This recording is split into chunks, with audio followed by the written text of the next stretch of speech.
Hello, my friends. I wanted to do another vlog, another shop vlog, but because I think videos need to be a little different. I'm sitting right outside the shop. I'm sitting on the floor. My puppy might show up here in a second.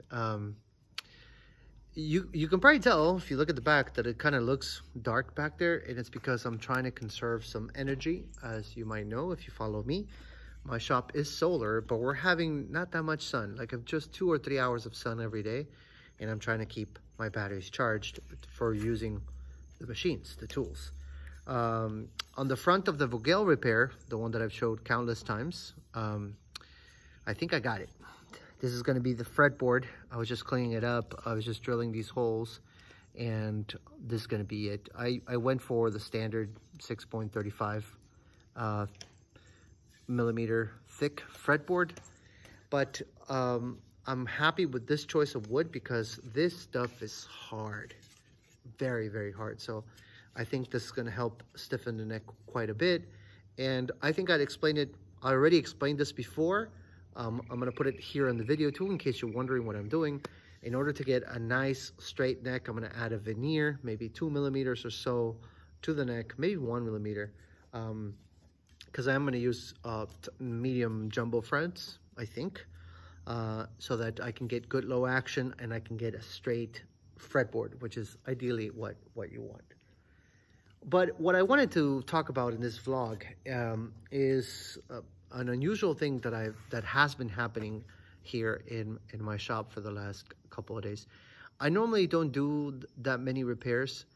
I enjoy repairs. They're challenging. I love challenges. I love learning how to fix something. I think we live in a society of too much giving up. You know, you just throw it away and get a new one. So if I can fight back even a little bit, I think that's a good thing. But when I set up the shop, when I started this idea, this business idea, it wasn't really to be a repair shop. But I am thinking that it's a really good way to balance out what I do, and I'm putting this in the vlog because I want to ask you what you think. Obviously, my main goal, the thing that speaks to my heart, is selling bespoke guitars, bespoke creations. But I think a good way to get traffic to the shop, if you will, a good way to create new relationships with new musicians is to do repairs.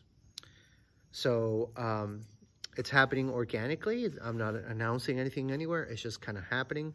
I had this local singer, songwriter, acoustic guitar kind of player, visit me a few months ago, and I repaired her guitar that had the bridge had gotten unglued.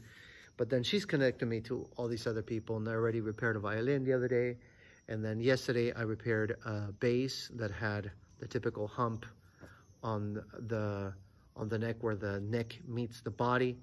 That happens to Fender basses. That's like, we could do a whole video on just that. Why does that happen? And what I think you should do or could do to fix it if you wanted to. And then today I had a guitar player, also friends with the same group, come to the shop, and we worked on the electronics, fixed an issue he had with the bridge pickup sounding out of phase. It's just connected improperly, and he also had a bad ground, which is a nightmare because it's one of those things where sometimes it works, sometimes it doesn't, kind of ground issue. And then we did a recrown on the frets and a polish, which he very much needed. Living in the area, there's almost no way to prevent 100% your hardware to rust out, your frets to get all grimy and grindy. But you should do what you can to keep it lubricated and what have you. And he's done an okay job, but he told me 6 months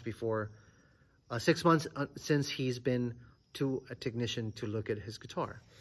But one thing that he said today, and this is why I think I am onto something, is that he said he's super excited, so happy that there's a luthier in town that he can actually go to riding a bicycle, because normally he would have to take a bus and, you know, go 4 hours into a city find a luthier and sometimes gamble, maybe not find a good one, but he already took the trip. So I have to say I'm happy. I'm happy about this. I'm happy that this is happening. I'm happy that I can be of service to the community of musicians, even though it's tiny. There's maybe 50 of us here, but hey, you know, they need repairs too. And because we are in a tourist area, the season for musicians where even more show up is going to happen in a few more months. So I wonder if I'm going to have even crazy wait times. You know, I guess I'm dreaming right now. Imagine having that problem, having too much work. That's an awesome problem. But again, I'm not going to stop doing bespoke guitars because it's what's near and dear to my heart. But I do think having some cash flow every week from repairs is a lot healthier for my, let's call it mental health, you know, because sometimes you're like, oh my God, I can't wait. I need to sell, and you can get a little stressed out, and we all go through that.